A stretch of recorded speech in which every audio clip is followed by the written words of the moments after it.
மச்சா சொல்லு மச்சா இதுக்கடா இன்னும் கேரளா போனோம் என்ன இருக்குன்னு ஊர்ல എന്തടാ ബാക്ക് വാട്ടേഴ്സ് ഹിൽ സ്റ്റേഷൻ நிறைய வாட்டி பார்த்துருக்கேன் மச்சான். வேற പൂരം அதுவும் பார்த்துருக்கு ഗുരുവായൂർ ടെമ്പിൾ அதுக்கப்புறம் என்ன, சாவக்காடு பீச்சா? மச்சான் கோவில் பீச்செல்லாம் நிறைய வாட்டி பார்த்துருக்கேன். வேற ஏதாவது இருக்கா? എന്നാ നീയൊന്നും പാക്കാത്ത ഒരു ഐറ്റം ഉണ്ട് മോനെ. കരയിൽ കടല് കണ്ടിട്ടുണ്ടോ നീ? புரியல மச்சா கரையில கடலா அது எப்படி അപ്പടിയെ ഒരു ഇടർക്ക് അപ്പടിയെ കടലിന്റെ അടിയിൽ പോയൊരു ഫീലാ.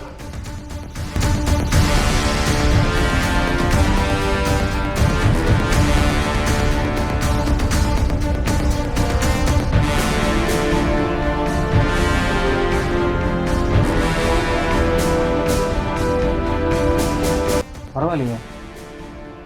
ஓகே மச்சான், இப்போவே பேக் பேக் பண்ணுறோம், மரைன் வேல் போகிறோம், என்ஜாய் பண்ணுறோம். ஓகேவா? ஓகே மச்சா